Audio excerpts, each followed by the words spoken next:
Reservation جو 4% 2B کے تحت میں ہے اس کو غیر قانونی طریقے سے بڑی عجلت میں جلدی میں اس کو ختم کرنے کا اعلان کیا ہے۔ یہ جو 4% ریزرویشن تھا اس کو ختم کیا گیا ہے اور اسے دوسری برادری کو پہنچایا گیا ہے۔ الیکشن آ رہا ہے تو الیکشن میں کچھ لوگوں کو خوش کرنے کے لیے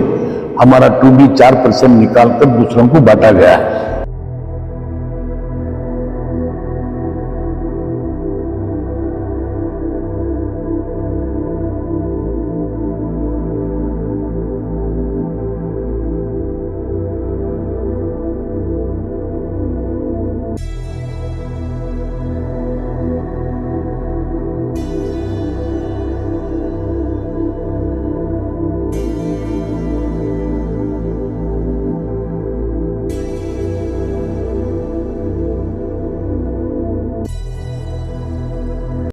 اس وقت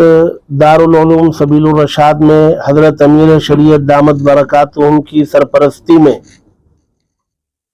شہر بنگلور کے مقتدر علماء اکرام اور سیاسی قائدین، تمام مسلم سیاسی قائدین اور عمائدین کی موجودگی میں کرناٹک کی موجودہ حکومت نے گزشتہ کل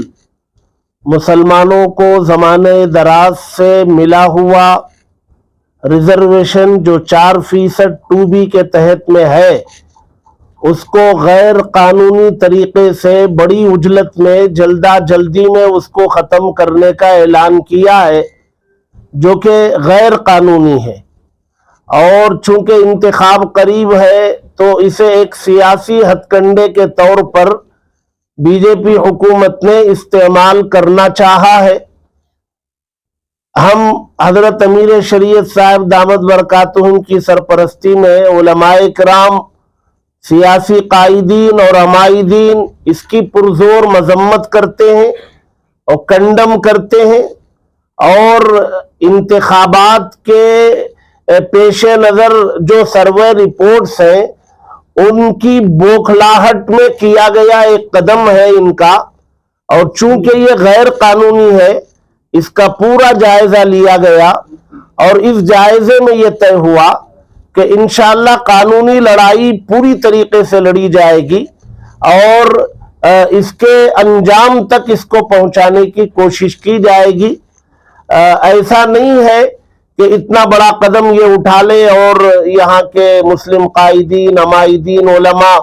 خاموش بیٹھے رہے، ایسا بالکل نہیں، بلکہ آج صبح سے مختلف بیٹھکوں کے بعد یہ آخری نتیجہ خیز نشست حضرت امیر شریعت صاحب کی سرپرستی میں یہاں منعقد ہوئی اور یہ طے ہوا مسلمان صوبے کرناٹک کے، چونکہ رمضان کا مہینہ ہے، صبر و ضبط کے ساتھ اپنے قائدین اور اپنے علماء پر بھروسہ کرتے ہوئے وہ اس سلسلے میں ان کی ہدایات پر عمل کریں تو انشاءاللہ اس سلسلے میں ٹھوس اور مضبوط قدم اٹھایا جائے گا اور جو بھی ممکن ہو سکتا ہے وہ کرنے کی بھرپور کوشش کی جائے گی۔ دشمنوں کے IT سیل کے ذریعے آ رہے، اس کو سمجھنے کی ضرورت ہے۔ نام مسلمانوں کا ہوتا ہے، مسلمانوں کو بھڑکا کر سڑک پہ لانا چاہتے ہیں، اور یہاں یہ طے ہوا ہے کہ ہم صبر و ضبط کے ساتھ اس کا مقابلہ کریں گے۔ وہ بھڑکا کر کے سڑک پہ لانا چاہتے ہیں، وہ اپنے لوگ نہیں، فرضی نام IT سیل کا کام ہے، تو اس پر توجہ کی ضرورت ہے۔ جیسا کہ حضرت مفتی افتخار احمد صاحب قاسمی دامت برکاتہم نے اس بات کی وضاحت کی کہ موجودہ حکومت نے مسلمانوں کو ملنے والا 2B کے ذریعے جو 4% ریزرویشن تھا اس کو ختم کیا گیا ہے اور اسے دوسری برادری کو پہنچایا گیا ہے، جس کی وجہ سے مسلمانوں میں یہ غم و غصہ ہے۔ اسی وجہ سے آج حضرت امیر شریعت دامت برکاتہم کی صدارت میں حضرات علماء اور مختلف ہماری ریاست کی بڑی بڑی تنظیموں کے ذمہ دار اور ہماری ریاست کے سیاسی قائدین احباب مل کر اس مسئلے کے سلسلے میں غور و فکر کیے اور سب نے مل کر یہ طے کیا کہ ہم قانونی لڑائی بالکل شد و مت کے ساتھ اور پوری ہمت کے ساتھ انشاءاللہ لڑیں گے اگر ہائی کورٹ میں ہو تو ہائی کورٹ میں، اگر سپریم کورٹ جانا ہو تو سپریم کورٹ میں بھی مختلف ہمارے وکیلوں کی ٹیمیں بنا کر اس کو مضبوطی کے ساتھ آگے لے جا کر ختم کرنے کی پوری کوشش کی جائے گی، کیونکہ انہوں نے جو فیصلہ لیا ہے بالکل غیر آئینی ہے اور اس کی کوئی حیثیت بھی نہیں ہے۔ ہم اللہ کی ذات سے امید بھی کرتے ہیں کہ یہ انشاءاللہ جلد از جلد ختم بھی ہو جائے گا۔ اور دوسری بات یہ ہے کہ چونکہ بہت سارے احباب یہ چاہ رہے تھے کہ کسی میدان میں جمع ہو کر پروٹیسٹ کریں گے یا راستوں میں نکل کر پروٹیسٹ کریں گے، تو یہاں حضرات علماء نے حضرت امیر شریعت کی دامت برکاتہم کی صدارت میں اور تمام ہمارے سیاسی قائدین کی موجودگی میں یہ فیصلہ لیا کہ ہم چونکہ رمضان کا مہینہ ہے، اس وجہ سے کسی میدان میں کسی بھی طرح کا پروٹیسٹ نہیں ہوگا، اور ایسے ہی ہم جلوسوں کی شکل میں بھی نکل کر اس کے خلاف کسی طرح کا کوئی پروٹیسٹ نہیں کریں گے۔ جو بھی کریں گے انشاءاللہ باہمی مشورے کے ساتھ مضبوط سے مضبوط کام کرنے کی پوری کوشش کی جائے گی۔ ہم امید کرتے ہیں کہ اس کا انشاءاللہ بہترین نتیجہ ہوگا، اور یہ سب جانتے ہیں کہ یہ جو الیکشن آ رہا ہے قریب میں اور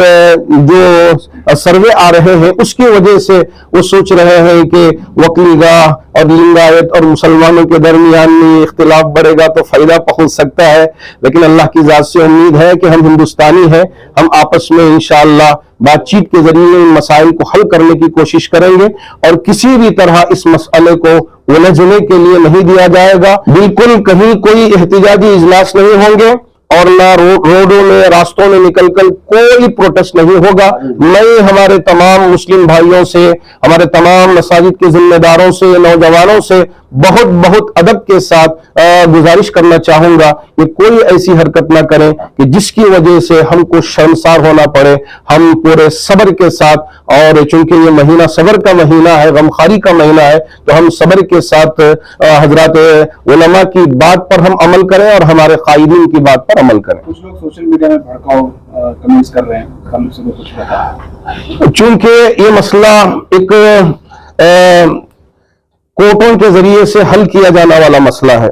چونکہ یہ قانونی مسئلہ ہے، اس وجہ سے میں ہمارے وہ نوجوان جو کچھ جذباتی اپنے بھڑکیلے انداز میں سوشل میڈیا میں لکھ کر یہ سمجھ جاتے ہیں کہ ہم نے اپنا حق ادا کر دیا ہے، میں ان سے گزارش کرنا چاہوں گا ایسی کوئی حرکت نہ کریں کہ جس کی وجہ سے اسلام پر بدنامی کا داغ آئے۔ آپ کے بڑے ہیں اور آپ کے یہ سب کچھ ہے، تو انشاءاللہ یہ پوری فکر لے کر آپ کا جذبے کو سامنے رکھ کر انہوں نے فیصلے لیے ہیں۔ اللہ کی ذات سے امید ہے کہ جب یہ ایک جماعت مل کے فیصلہ لیتی ہے تو اس کا اثر بھی بہت زبردست پڑتا ہے۔ اللہ کی ذات سے امید ہے آنے والے دنوں میں بہت اچھا اثر پڑے گا۔ یہ جو کل کا جو ڈیسیشن ہے وہ بالکل ہی ان سائنٹیفک ہے اور انلیگل ہے، اور کسی بھی وجہ سے اس کو امپلیمنٹ ہی نہیں کیا جا سکتا۔ کوئی بھی ریزرویشن ہو، کسی کو اگر دینا ہے یا کسی کا ریزرویشن نکالنا ہے تو پہلے اس کو پرماننٹ بیکورڈ کمیشن کو ریفر کرنا ہوگا، اور پرماننٹ بیکورڈ کمیشن سے اس کے بارے میں سروے ہوگا، اس کے بارے میں ڈیٹا اکٹھا کیا جائے گا، پھر وہ ڈیٹا اور سروے رپورٹ کے بعد ہی کوئی بھی فیصلہ حکومت کر سکتی ہے۔ یہ کوئی بھی مطلب اس کے سلسلے میں کوئی بھی رپورٹ نہیں ہے، کوئی بھی ڈیٹا نہیں ہے، جسٹ الیکشن آ رہا ہے تو الیکشن میں کچھ لوگوں کو خوش کرنے کے لیے ہمارا 2B 4% نکال کر دوسروں کو بانٹا گیا ہے۔ تو یہ ایک سراسر ہمارے ساتھ بہت بڑی ناانصافی ہوئی ہے۔ اس کے وجہ سے صرف ہم لوگ ہی نہیں، بہت سارے دوسرے بیکورڈ کلاسز بھی ہو یا دلت کے جتنے بھی آرگنائزیشن ہیں وہ بھی ہمارے ساتھ پوری طریقے سے، ان کی بھی ہمدردی ہمارے ساتھ ہے۔ وہ سب مل کر ہم لوگ ہمارے ساتھ آئیں گے اور ہم سب مل کر انشاءاللہ اس کو ایک قانونی بڑی مضبوطی کے ساتھ ایک قانونی کارروائی کریں گے۔ اور کل ہم روی ورما کمار کے ساتھ بھی بات کر رہے ہیں، اور اس کے ساتھ ساتھ یہ بھی پتا چلا کہ جب یہ معاملہ جب تلنگانہ میں ہوا تھا تو یہ ابھی جو کانسٹیٹیوشن بینچ کو ریفر کیا گیا ہے، اور وہاں کے جو ایڈوکیٹ ہیں جس کو یہ ریپرزینٹ کیا تھا جناب راجیو دھون صاحب ہیں، تو راجیو دھون صاحب سے بھی ہم لوگ انشاءاللہ کانٹیکٹ کریں گے اور ان سے بھی ایڈوائز لیں گے۔ اور اس کے ساتھ ساتھ یہ طے پایا گیا کہ ہم آج علماء اکرام سے مل کر ایک متفقہ طور پر انشاءاللہ ایک اپیل کریں گے لوگوں کمیونٹی کے اندر، کس طریقے سے اس کو ہم فیس کرنا ہے، کس طریقے سے ہم یہ جو معاملہ ہے اس کو آگے چل کر کس طریقے سے، تو صبر